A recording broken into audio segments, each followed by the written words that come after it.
Šodien mēs klausījāmies Dieva vārdā lasījumu, kur bija rakstīts par 2 namiem.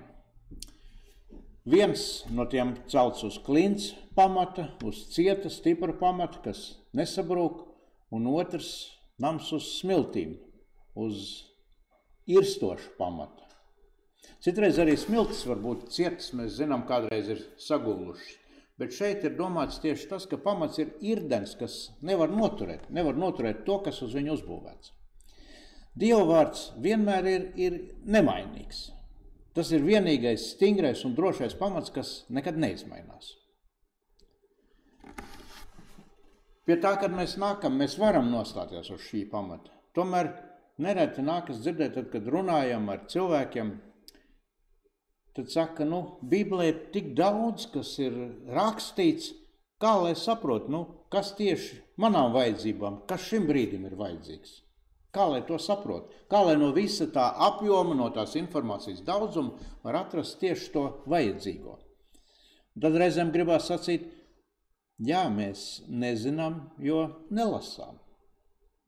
Mēs nevaram pieskriet un paķert tā, kā gribētos to darīt. Vienmēr kā cilvēkiem gribās, šobrīd man sāp roka, es aizskrien pie doktora, kāpēc man sāp vai nesāp. Bet tad izrādās, ka tur iepriekš ir kaut kas bijis, kādēļ viņa ir izveidojusies tā sāpe un kāpēc viņš ir sācis sāpēt. Un tas nav tā uzlīmēt plāksteru un viss un tev pārgāja. Bieži mēs ar Dievu mēģinām šādā veidā rīkoties, ka mēs gribam ātri, strauji pieskriet, paķert, saņemt, Dievs apžēlojies un mēs skrienam tālāk. Bet reizēm ir jautājums par mūsu visu iepriekšējo dzīvi, kāda tā ir bijusi.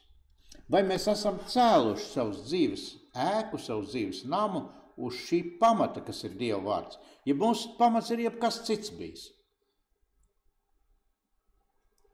Mēs vēl runājot šorīt mājās, bija jautājums, kad ir kādas lietas, ko var iegūt loterijā, tur tagad ir skrāpē un laimē telefonā.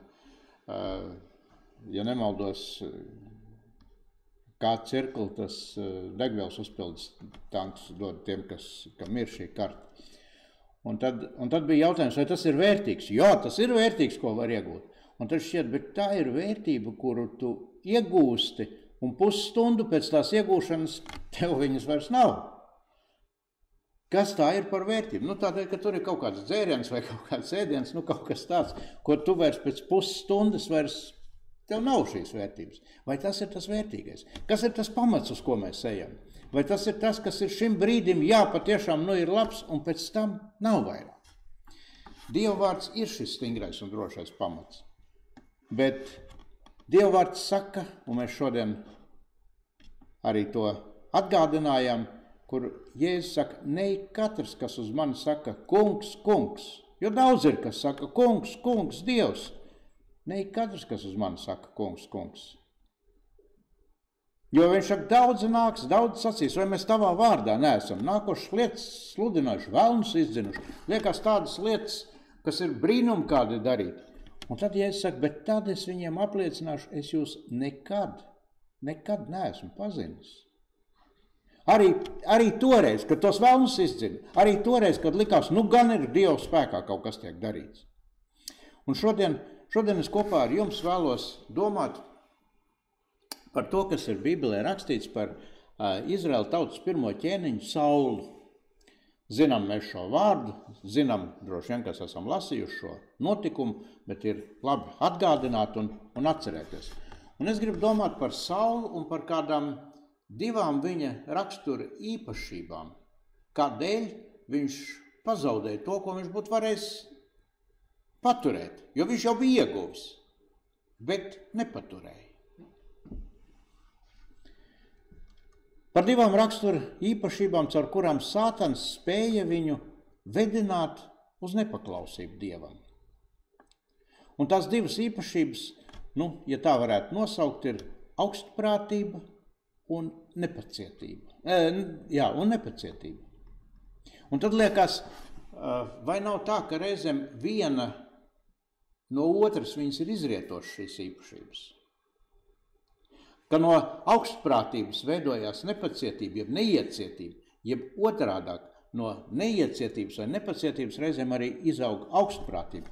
Es domāju, ka šīs ir lietas, kuras ļoti bieži iet kopā. Mēs lasām Bībelē, ka Samuēls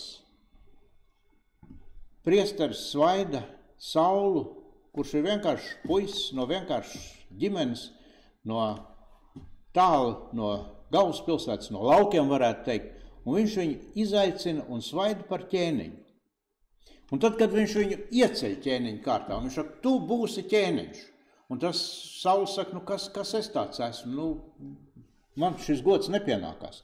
Bet te ir viņu priesteris iecēlis tautas tiesnesis, jeb soģis, kā tajos laikos sauc. Un viņš saka Saulam, tagad, kad es tevi esmu iecēlis, esmu svaidījis par ķēniņu. Un viņš viņam stāsta, kas viņam priekšā būs. Viņš saka, tad, kad tu no manis šodien aizies, tad tu tur sastapsi 2 vīrus pie Raheles kapa. Viņi tev ziņos un stāstīs, ka tas, ko tu meklēji, tas ir atrasts, par to tev nav jāuztraucās. Un tad vēlāk no turienes, kad tu tālāk iesi, tur tu satiksi 3 vīrus, viens nesīs 3 āžus, otrs 3 maizes klaipus, 3 ādas maisu ar vīnu. Viņš jau pastāsta visu, kas būs priekšā, ko tu redzēsi. Un viņi tev sveicinās un dos tev tās maizes un ņem no viņiem. Un pēc tam tu nonāksi Dieva kalnā un tur, kur ir filistiešu sardze, un tu sastaps praviešu pulku, viņi pravietos, un tu arī pravietos, jo tā kunga gars būs par tevi spēcīgs, un tu tiksi pārmainīts par citādu cilvēku. Es tevi esmu svaidījis par ķēniņu, bet Dievs pārvērtīs un izdarīs tā, lai tu esi patiešām sirds valdnieks un ķēniņš, ne tikai ārējais svaidītais. Un interesanti, ka Samuēls visu šīs lietas nosauc, un es domāju, ka, ja pie mums tagad atnāktu kāds un teikt, tu tiec svaidīts, es nezinu, par prezidentu vai iecelts kaut kādā ļoti augstā amatā, un tas, ka tev notiks šīs lietas, un tas tev apliecinās to, ka tas būs. Mēs taču viņus dzirdētu un paturētu prātā visas tās lietas. Un tieši tāpat arī ir Sauls, bet Samuēls saka vēl kādu nosacījumu. Viņš saka, tev būs noiet man pa priekšu uz Gilgalu, vēlāk es arī nākšu pats pie tevis, nesīšu dedzināmos upurus, un tur tev Gilgalā jāgaida man 7 dienas. Līdz brīdim, kamēr es atnākšu un pateikšu, kas tev tālāk ir jādara. Ko dara Sauls? Viņš iet projām, viņš ir saņēmis svētību, viņš zina, kas viņu priekšā sagaida, un viņš sastop visus tos notikumus, viņš sastop visas tās zīmes, viņš zina, jā, patiešām, Dievs man ir svētījis, Dievs man ir svaidījis. Un tad, kad Sauls ir kļuvis par šo ķēniņu, viņš sapulcina Izraēlu vīrus un ar gudru stratēģiju uzvar amoniešu karaspēku, ienaidniekus, kas ir apkārt. Tad viņš izveido regulāru karaspēku. Kā ķēniņš izdara savu lietu, kas vajadzīgs ir ķēniņa valstībai, lai būtu kāda aizsardzība. Izveido regulāru karaspēku un ar savu dēlu Jonatanu iniciatīvu viņš sagrauj šo filistiešu iekarotāju, jeb apspiedēju, okupantu sardžu nometni. Protams, kad kaut ko sagraujot, tiek izaicinātas apspiedēju dusmas, un mēs dzirdam arī šodien, ja mēs lasām ziņas, kad tur, kur okupants mēģina apspiest kādu tautu, un tad šī tauta dod pretī, tad tas izraisa okupantā dusmas. Kā tā? Par ko man? Filistieši sasauc karaspēku, un viņi saka, tad mēs parādīsim. Mēs parādīsim, ko nozīmē mums brukt virsū. Un tagad mēs lasām, kad Izraēla vīri redzēja, ka viņi ir briesmās, tad ļaudis paslēpās. Viņi saprata cauri. Viņi ir mūs okupējuši, viņi jau tā mums ir pāri darījuši, mēs zinām, ka esam atkarīgi no viņiem, un tagad viņi nāk mums ar spēcīgu karaspēku virsū, ir jāslēpjas. Sauls atrodas Gilgalā, tur, kur Samuēls viņam lika iet. Un viņš nav aizmirsis to, ka viņam jāgaida 7 dienas. Un viņš gaida šīs 7 dienas, bet nāk 7. diena, un cilvēki jau vīri, kādi ir paslēpušies, kādi iet projām, dažos viņi ir neapmierināti. Un Sauls saka, ziniet ko, karosim, iesim karā, negaidīsim to Samuēlu. Galu galā, cik var gaidīt, ir jau 7. diena, viss ir gandrīz pagājis. Viņš saka, bet pirms mēs viņu iesim karā, tad upurēsim Dievam, izlūksimies Dieva palīdzību un žēlastību. Viņš atnesa šur dedzināmo upuri. Bet redziet, upurēšana nebija ķēniņa tiesības un pārziņa. Upurēšana jau kopš tā laika, kad Mozus tika aizsaukts pie Dieva, tika uzticēta priesterim. Interesanti, kad mēs lasām Bībelē un redzam šo kopsakarību. Mozus bija tas, kurš upurēja Dievam, kurš runāja ar Dievu, un Dievs ar viņu runāja. Bet tad, kad Mozus pēc sevis iecēla Jozuā, Dievs nerunāja taisnā veidā ar Jozuā. Dievs iecēla Eliazaru par priesteri un teica, Jozuā, tu būsi ķēniņš, bet, lai zinātu, ko es tev gribu sacīt, ej pie priestera un prasi viņam manu prātu. Dievs teica, tagad nebūs vairs tā, ka ķēniņš vienlaicīgi ir arī priesteris. Sauls zināja šo principu. Šodien mēs varbūt skatoties vēsturē to varbūt atklājam no jauna. Bet Dievs savu ziņu nodošanu ķēniņam bija uzticējis priesteriem. Sauls zināja, ka viņam jāgaida priesteris Samuēls. Jāiet uz Gilgalu, jāgaida 7 dienas. Viņš taču nevarēja aizmirst to, ko viņam bija pateikuši tajā brīdī, tad, kad viņš tika svaidīts. Viņam bija jāgaida, lai dzirdētu šos Dievu norādījumus. Bet Sauls padevās kārdinājumam. Un velns bieži kārdina caur apstākļiem. Velns bieži ieved vai pieved mums kādus apstākļus, kuros mēs atrodamies un redzam, bet te ir viss, te vairs nav variantu. Bet Dievs ir teicis kaut ko citu. Dievs teica, ej un gaidi. Un kas, kad ir apstākļi? Un kas, kad ir pretī karaspēks? Un kas, kad tev šķiet, ka tu tiec apdraudēts? Es valdu par visu. Vai mēs tam ticam? Vai mēs uzticamies Dievam? Vai mūsu ticība, ieraugot kaut ko, pazūd tajā kaut kā, tajā īslaicīgajā? Pazūd mūsu patiesais ieguvums, pazūd īslaicīgā kaut kādā ieguvumā, kurš pēc brīža vairs nav ieguvums. Velns bieži kārdina caur apstākļiem. Un cik interesanti apostols Pāvils vēstulē Efeziešiem, viņš saka, raugieties nopietni uz to, kā dzīvojiet, ne kā negudri, bet kā gudri. Tāpēc nepadodieties neprātam, bet centieties saprast, kāds ir jūsu kunga prāts. Sauls padevās neprātam, padevās šim apstākļu spiedienam. Tā it kā Dievs nevaldītu par tiem apstākļiem. It kā šis būtu ārpus Dieva kontrolas. It kā tas, ka Dievs varēja viņu ne no kurienes paņemt un iecelt par ķēniņu, tas bija Dieva prāts un Dievs valdīja par to. Bet tad, kad pretī ir ienaidnieks, kurš izskatās stiprāks un lielāks, tad pazūd uzticība un uzticēšanās. Sauls nesagaidīja šīs 7. dienas vakaru, kad atnāks Samuēls, lai pateiktu viņam, kas viņam tālāk jādara. Viņš nesagaidīja, ko Dievs sacīs, kas man tālāk jādara. Viņš sāka pats darīt. Nepacietību.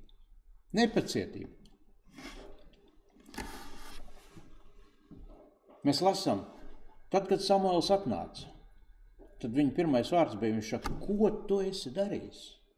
Ķēniņ, ko tu esi darījis? Tu esi jau upurējis Dievam. Tas nebija tavs darbs.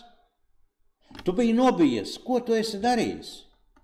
Un Sauls, protams, viņam sāk taisnoties. Viņš tā kā es redzēju, ka ļaudis klīst projām. Tu nebija noliktā laikā, Samuēl, kāpēc tu nenāc tā, kā vajag? Filistieši sapulcējušies. Un es domāju, viņi tagad dosies uzbrukumā, un es neesmu vēl paspējis vēl upurēt. Samuēls saka, tu esi aplam, tu esi nepareizi, tu esi muļķīgi darījis, jo tu neesi izpildījis tā kunga savu Dievu bausli, to, ko viņš tev pavēlēja. Un tad ir šie vārdi, ko Samuēls saka. Pat labam tas kungs būtu tavu ķēniņa varu pār Izraēlu nostiprinājis uz mūžīgiem laikiem. Pat labam, tad, kad es atnācu, jo Dievs to bija paredzējis šajā brīdī. Bet, kad tu esi pasteidzies, aizskrējis tam priekšā, tava ķēniņa valsts nepastāvēs. Mēs nezinām, ko tajā brīdī domāja Sauls, kad viņš sāka šo upuri, bet pārdomājot šo notikumu, mēs redzam, ka, vismaz dzirdam šos viņa attaisnojumus, kur viņš saka, ļaudis klīst prom. Tu, Samuēl, neesi atnācis tajā laikā, kad tu sacīji 7. diena, jau nāk vakars, vēl nav. Filistieši Mikmašā sapulcējušies, un es domāju, viņi dosies pret mani, un es neesmu paspējis vēl izlūgties Dievu svētību. Un tāpēc es iedrošinājos un nesu šo dedzināmo upuri. Sauls sagaidīja 7. dienu, 7 dienas viņš gaidīja, bet pietrūka pacietība sagaidīt līdz galam šo dienu. Sagaidīt līdz noslēgumam, līdz tā kunga atbildēji, līdz tam, kas bija pravietots. Drusciņ pietrūka pacietība. Un redziet, nepaklausības sākums ļoti bieži ir nepacietība. Kā ir ar mums, kā ir ar tevi, kā ir ar mani, kā ir mūsu dzīvē, kā ir ar mūsu paklausību Dieva vārdā rakstītajam, to, ko Dieva vārds saka. Vai nav tā, ka mēs tā lielos vilcienos, tās 7 dienas jau mēs paklausam, bet tad ir kaut kāds brīdis, tādi apstākļi, tik smagi, šoreiz, Dievs, tu jau redzi, es te savādāk nevaru. Vai nav tā bieži mūsu dzīvē? Protams, otra lieta varētu būt arī Saula augstprātība, kad, es esmu ķēniņš, vai tam man viņš ir jāgaida? Viņam jau mani bija jāgaida. Kurš kuru te gaida? Ķēniņš. Stāvēs un gaidīs, jo es tā jau 7 dienas esmu gaidījis. Nepaklausība sīkās lietās. 7 dienas gaida, bet ne līdz vakaram. Nepaklausība sīkās lietās, un to mēs skatāmies cauri rakstiem atkal un atkal. Tad, kad Dievs Mozum sacīja, runā uz klinti un saki, ka tas kungs dos ūdeni, tad Mozes runā uz sit pa klinti un saka, bet vai es jums varēšu dot ūdeni Dieva vārdā? Kaut kas ir izmainies, kaut kāds mazs sīkums, bet Dievs saka tādēļ, ka tu nedarīji to, tu neievedīsi manu tautu apsolītajā zemē. Liels, neaprakstams zaudējums no maza nepacietības, ja pārsteidzības sīkuma. Mēs lasām par Dāvidu un Batsebu. Kāda maza neuzmanība, kāda maza nepacietība, kāda maza nebūšana tur, kur tev jābūt, vai savas uzmanības piesaistīšana lietām, kurām nebūtu jāpiesaista. Un tik liels zaudējums. Mēs lasām par Kainu un Ābeli. Mazliet nespēja apvaldīt savus dusmas, un viņas izpaužās tik tālu, kad tas ir jau neatgriezeniski. Dievs saka, grēks guļ tava durvju priekšā, bet tev būs valdīt par viņu. Mēs lasām par Pēteri pie ugunskura tajā naktī, kad viņš Jēzu aizliedz. Viņš bija gatavs nāvei iet Jēzus dēļ. Bet viena kalpone teica, paklau, vai tu arī neesi ar viņu kopā? Nē. Kādi mazi sīkumiņi nogāž lielas, izredzētas, apsolītas lietas. Kā ir ar mums? Vai nav tā, ka šīs mazās lietas arī mūsu dzīvē varbūt rada kādas lielas zaudējumus? Mazas lietas. Viens mazs sērkociņš. Bet ko viņš var izdarīt? Mēs zinām, kādu milzīgu postu. Viens kāds neapdomīgs vārds, bet pateikts ne tam cilvēkam un ne tajā laikā un vietā un tajos apstākļos var ļoti lielu postu atmest. Viens vārds. Es domāju, tas ir tāds tauras princips, kur vienā pusē pūš mazlietiņ mazā caurumiņā, bet otrā galā tas izskan ar milzīgu skaņu, kas visiem ir dzirdams. Un interesanti, kad Dieva vārds saka, pazemojieties apakš Dieva varenās rokas, lai viņš jūs paaugstinātu savā laikā. Un cik interesanti, ka mēs lasām, vismaz es esmu lasījis un zinu, vajag pazemoties, lai viņš mani paaugstinātu, bet es nebiju pievērst uzmanību tiem pēdējiem vārdiem. Savā laikā. Lai viņš jūs paaugstinātu savā laikā, ne tajā laikā, kad es esmu izdomājis. Un tad es varu sacīt, Dievs, es esmu pazemojies apakš tavas rokas, es 7 dienas esmu gaidījis, jau ir 7. dienas, jau pievakar, jau cik var. Laikam nekas nebūs. Laikam tas, ko tu sacīji, tas nenotiks. Lai viņš jūs paaugstinātu savā laikā, ne manā, bet savā laikā. Šodien mēs esam, varētu teikt, tādā pirmssvētku noskaņā. Priekšā mūsu tautas ir svētku dienas. Kā ir ar mūsu pamatiem? Vai mūsu pamats tiek līdz arī svētkos ņemts, arī tur, kur mēs būsim, kur mēs atpūtīsimies vai kur mēs neiesaistīsimies? Kā ir uz kā es un tu, uz kā mēs ceļam savas dzīves pamatu. Var jau būt, ka tas sākums ir pareizs un stingrs. Bet tad interesanti es lasīju par skudrām, kuras Eiropā tiek ievestas no Āfrikas, un viņas savairojās milzīgā daudzumā. Un viņas izveido kolonijas, un viņas veido šīs kolonijas zem ceļiem, zem šosejām, un lielās ātrgaitas šosejas iebrūk, jo pamats ir kļuvis irdens. Viņš bija šis pamats. Tur taču ir būvēts, tur ir likts, tur ir lietas, tur ir darīts, bet viņš kļūst irdens, skudriņa, maza, niecīga, kas nav nekas, apēd un sagrauj pamatu. Un šodien Dieva vārds mums atgādina, izvēlies savai dzīvei, izvēlies savām izvēlēm, izvēlies saviem nodomiem un plāniem stingru pamatu. Izdara šo pareizo izvēli un nosargā. Neļauj apstākļu sīkumiem padarīt šo pamatu irdenu, padarīt par smiltīm. Veic savu pamatu pārbaudi. Tiem, kam ir automašīnas, mēs zinām, ka mums ik pēc laika, ik pēc gada ir jāiet pārbaudi, ir jāiet kāda tehniskā apskata, kur pārbaudi, vai viņa darbosies, vai tu drīkst ar tādu braukt. Mācību iestādēm ir akreditācija, atkal pēc kāda laika ir jāpārbauda, vai ir viss kārtībā, vai darbojās, vai ir uz kādiem pamatiem viss balstās. Mājās droši vien, kur ir skaitītājiem, mēs zinām, ūdens, elektrības, siltums skaitītājiem. Verifikācija pēc kāda laika ir jāpārbauda, vai darbojās. Dieva vārds mums saka un māca un atgādina. Pārbaudiet paši sevi. Pārbaudi, jo nevar jau no malas nevienu pārbaudīt. Mums ļoti bieži gribas citus pārbaudīt un pateikt, tu esi tāds, ja tu esi šāds. Dieva vārds saka, pārbaudi sevi, ielūkojies sevi. Pārbaudiet sevi, vai jūs stāvat ticībā, izmeklējiet paši sevi. Vai jūs esat pārliecināti, ka Jēzus Kristus ir jūsos? Un ja nav šī pārliecība, jūs kļūstat nederīgi. Katra jauna diena, kur mēs piedzīvojam, tuvina mūsu mirklim, kad mums nāksies stāties absolūti taisna tiesneša, absolūti taisna soļa priekšā, kur mums būs jāatbild.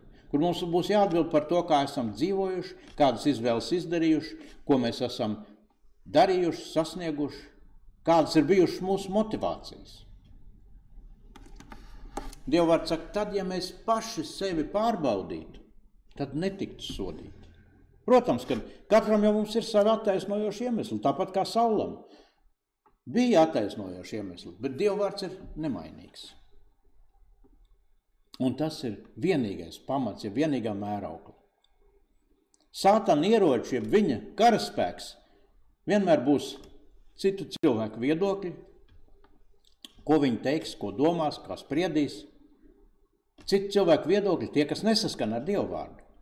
Varbūt tās būs sabiedrībā izveidojušās normas, kas nesaskan ar Dievu vārdu, bet tā ir pieņemts. Bet vai tas saskan ar pamatu, ar Dievu vārdu? Tā reizēm būs pieredze, bet es zinu, ka tā notiek, bet vai tas saskan ar Dievu vārdu? Mīļie, šis ir tas aicinājums saskaņot, pārbaudīt, vai mēs stāvam uz Dievu vārdu pamatu. Paliekot uz šī patiesības, uz taisnības pamata, mūsu dzīvē var izveidoties arī grūti apstākļi, bet nekas neatceļ to, ko radītājs ir sacījis, to, ko viņš ir apsolījis savā vārdā, to, ka viņš ir pāri visam. Un mans vēlējums šodien ir, nezaudēsim modrību, bet pārbaudīsim savus vārdus, savus darbus, savus nodomus, plānus, mērķus, vai tie ir saskaņā ar Dievu vārdu, jeb arī atrodas pretrunā, nesaskaņā ar Dievu vārdu. Meklēsim tā kunga gribu ceļot savas dzīves celtni mūžībai. Meklēsim tā kunga gribu savam dzīves ceļu gājumam, un viņš paliks uzticīgs saviem apsolījumiem. Un viņš saka savos apsolījumos, es tevi nepametīšu un es tevi neatstāšu. Viņš saka, es tevi svētīšu un es tevi pasargāšu. Viņš apsola, es uzklausīšu tavas lūgšanas un atbildēšu uz tām. Mīļie, šis ir tas, ko Dievs saka, un tas ir tas pamats, pie kā mums ir jāturās. Nekas cits. Ne tas, kas mūsu acis priekšā parādās, bet Dieva vārds. Un tas kungs, lai mums palīdz ilgoties un slāpt pēc viņa vārda ūdens upēm. Mēs dziedājam dziesmu, kā briedis brēc pēc ūdens upēm. Ka mēs tā ilgotos pēc Dieva vārda. Pēc tam dzīvajām straumēm, kas spirdzina, kas atveldzē dvēseli, kas mūsu dzīves celt un padara par auglīgu dārzu uz stipru pamatu. Pārbaudi sevi. Pārbaudīsim sevi, vai mēs atrodamies uz Dieva vārda pamata. Āmen.